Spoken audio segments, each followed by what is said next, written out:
Sifu, master-master semua, hari ini saya nak berkongsi cara macam mana kita main roti apung, okey. Ini adalah cara saya sendirilah ya. Mula-mula roti ni kita kena potong kulit dia atas dengan bawah dulu. Okay, kita potong kulit dia.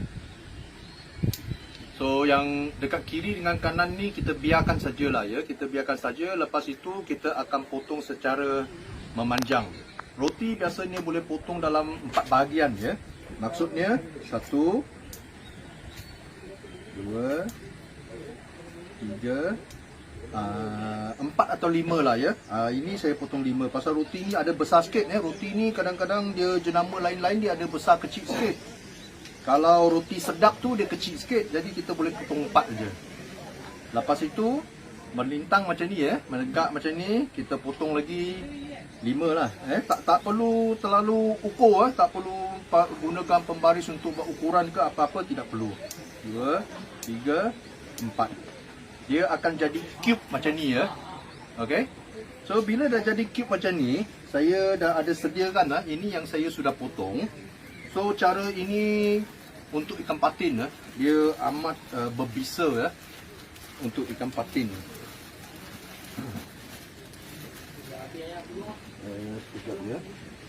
Okey, ini adalah keluaran terbaru daripada Mantap Bait, iaitu Black Juice.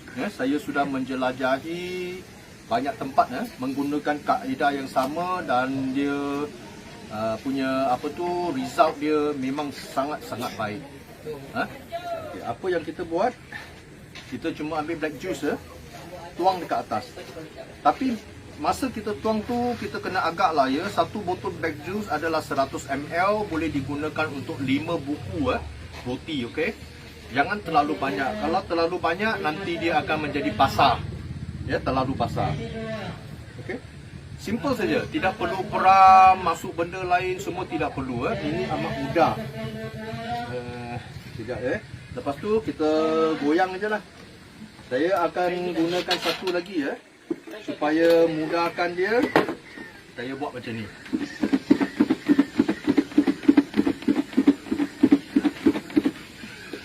Okey, jadi roti cube kita sudah siap.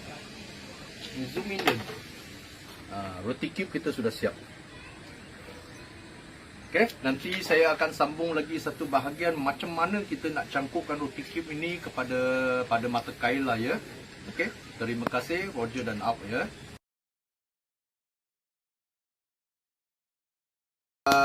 Bos-bos, master-master, sifu semua, ini adalah bahagian yang kedua ya. Okey, bahagian pertama saya ada tunjukkan cara-cara macam mana nak gunakan roti apung. Okey, kita roti apung ataupun roti bom. Okay, ini daripada yang bahagian yang pertama ya. Bila kita dah campur black juice daripada Mantap Bait ke dalam roti cube tersebut, cara yang saya gunakan saya biasa akan gunakan satu mata saja. Okey, saya tahulah biasa kalau kolam memancing kita dibenarkan untuk guna 2 mata ya, tapi bagi saya punya cara saya lebih suka satu mata saja. Sebab ikan sekarang dia bijak. Kadang-kadang kita ada klip, kita punya tali terlalu tebal, dia akan pungut roti dikeliling, tapi roti yang ada mata kail ini tidak akan dipungutnya. Jadi saya nak minimize dia lah ya, gunakan satu mata saja. So apa yang saya lakukan, saya akan ambil roti cube ni, saya akan sarungkan dia macam bunga ya. Minta maaf saya berpeluh sikit pasal hari ini memang sangat panas. Ya, sini sangat panas. Saya akan sarungkan lebih kurang dalam macam ni 6 biji ya. Okey, kita boleh nampak 6 biji. Lepas tu untuk mata kail yang kecil ya, mata kail tidak boleh guna yang terlalu besar Kalau saya gunakan mata kail nombor 7. Tapi kena invest sikit lah, jangan pakai mata kail yang terlalu murah, nanti dia mudah nak buka, banyak masalah dia.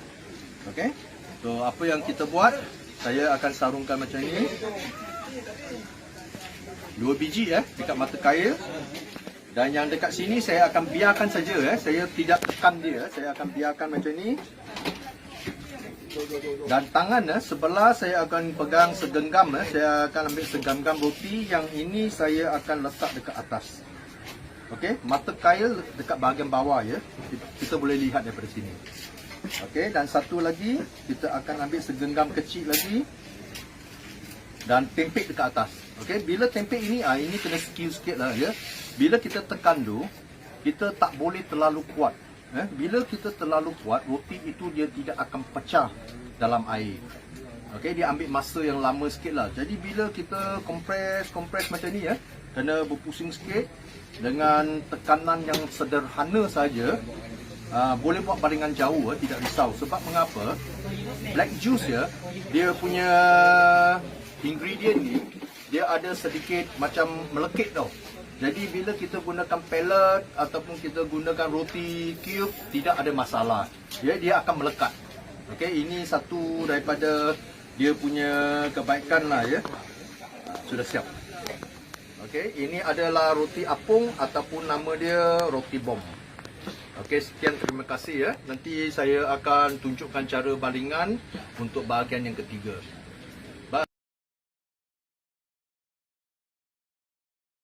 Hai, sifu-sifu, master semua. Okey, hari ini saya nak terangkan tentang cara penggunaan roti apung. Saya sudah ada buat part 1 dengan part 2 macam mana kita sediakan roti apung dan juga macam mana kita nak cangkuk roti apung ke atas mata kail. So ramai juga yang tanya ya, kenapa kalau saya macam pergi memancing biasanya saya punya hookup rate adalah amat tinggi. Kalau saya pergi kolam-kolam mana, saya lebih selesa gunakan roti apung. Sebab roti ini dia memang kosong ya. So untuk kita nak test umpan dia lebih tepat. Okey, kalau kita gunakan pellet ataupun kita gunakan dedak ya, makanan tersebut memang adalah makanan ikan. So result dia kurang tepat. Okey. Now, hari ini saya terangkan secara lebih terperinci ya. Okey, dia punya rahsia lah ya, rahsia yang saya gunakan. Pertama ya, untuk tali saya akan gunakan tali braided. Okey, tali braided saja bukan, saya tidak menggunakan tali tangsi. Pasal mengapa? Kita nak tali ini dia tidak tenggelam di dalam air. Okey, dia akan terapung bersama-sama dengan roti tersebut. Jadi tali 20 pound sudah lebih daripada mencukupi lah buat masa sekarang. Saya kalau pancing mekong ke 3-40 kilo, patin bla-bla kilo memang tidak ada masalah. Okey, kecuali pacu sajalah ya. So, apa cara yang saya gunakan ya? Saya akan gunakan tali braided 20 pound ataupun 15 pound. Direct ikat mata kail ya.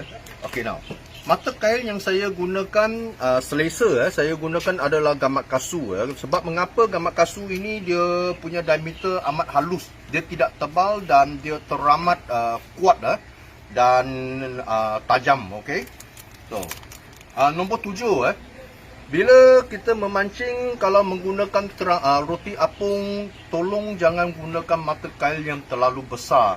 Sebab ikan sekarang terutama untuk catch and release, mereka sangat pintar ya. Kita kena faham jugalah ya. Hari ini dia makan, dia cangkuk, kita lepaskan. Besok dia makan lagi, cangkuk, lepaskan. Dah setahun, 2 tahun, dah beribu kali dah dia ambil umpan. Jadi dia akan mempelajari ya. Okey, cara yang kita gunakan sebelum ini. So saya akan gunakan mata kail nombor 7. Apa yang saya lakukan? Saya akan direct ikat macam ni saja tanpa perambut, tanpa klip, semua benda tak nak. Okey, kalau ada klip ataupun kita gunakan perambut, kadang-kadang bila roti itu sudah pecah disebabkan perambut itu tebal dan mata kail itu besar, roti tersebut akan jatuh. Dia pasti akan mendaplah di dalam air. Sebab itu saya gunakan braided dan mata kail nombor 7. Okey, now bila menggunakan roti apung, angin sangat penting ya. Kita kena tengok arah angin. Okey, kalau arah angin biasanya, kalau untuk saya suka arah angin bukan bertentangan maksudnya arah angin daripada belah belakang. Okey, angin tiup macam tu, kalau dekat sini dia tiup macam ni, saya akan duduk dekat belakang lah supaya roti apung itu dia akan pergi ke depan, ataupun kita duduk membelakangi angin tiup daripada depan. Okey, jadi roti apung yang kita baling itu bila dia dah pecah, dia akan tiup masuk.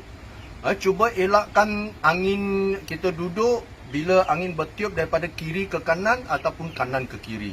So, ada yang beritahu angin ini terutama kalau tengah hari ya, dia selalu bertukar arah.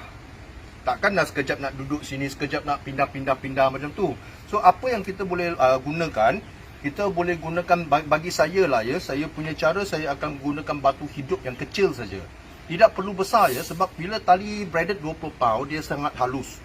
Okay, bila kita gunakan batu kecil macam ni sekalipun dia akan tenggelam ya. So, now, bila kita gunakan katakan angin kuat ya, angin hari tu bertiup kuat, saya akan gunakan batu ladung yang kecil ni. Okey, saya akan sarung macam ni dan saya akan terus ikat mata kail. Okey, saya ikat mata kail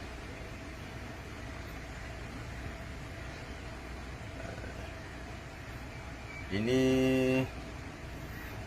minta maaf saya lupa satu benda.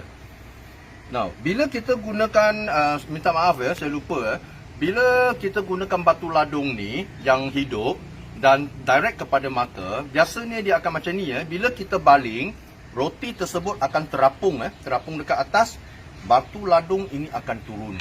Dia akan jadi macam V. Okey, saya akan tunjukkan grafik ya. Minta maaf kertas kecil sikitlah, tak dapat cari kertas. Okey.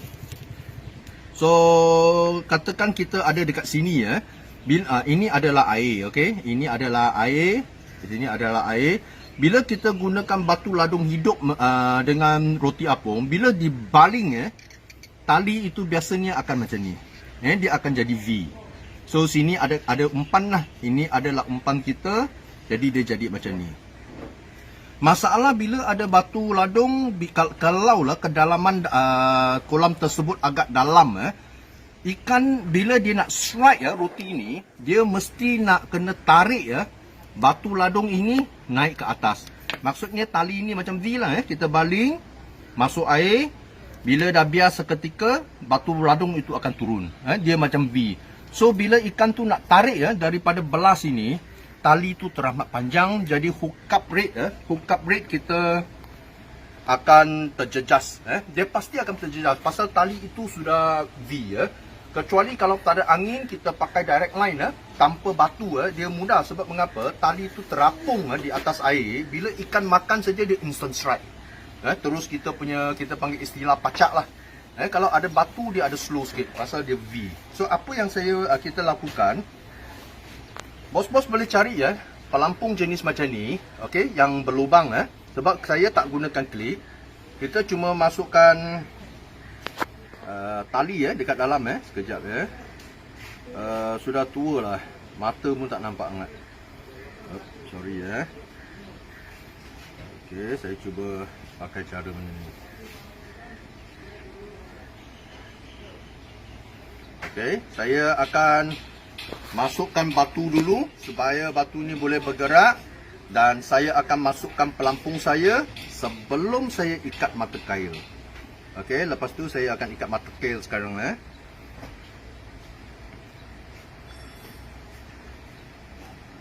Ini cincai-cincai je lah sepatutnya tak boleh dua loop dua loop ni bahaya sikit. Okey, bila dah keadaan dia macam ni, kita akan stop Ini ada satu stopper dekat sini kita stop. Okey, apa yang saya gunakan sekarang, ini mata kail bila dicangkuk dengan roti apung, dia akan terapung dekat air, dan pelampung ini turut akan terapung di atas air. Okey, lepas itu yang batu ini akan bergerak turunlah. Dia akan bergerak turun ke dalam air, dia punya bentuk dia macam ni. Okey, roti ada kat sini, pelampung ada dekat sini. So, apa yang kita boleh buat, kita boleh perhatikan pelampung ni. Bila pelampung ni tenggelam saja, kita sudah boleh standby, ambil kita punya joran, lepas itu kita boleh ketatkan supaya batu ladung daripada bawah tu dengan tali lebihan tu akan naik. Okey, lepas tu kita boleh strike. Inilah saya punya cara lah cara-cara yang saya gunakan selama ini untuk pancingan kolam. Tak kira di mana-mana menggunakan roti apung, dan dia amat berkesan lah Kalau pating dia maksudnya ada banyak ataupun frenzy terutama selepas jam pukul 4 kita boleh dapat hook up dalam 5 minit atau 10 minit seekor. Okey, terima kasih selamat mencuba.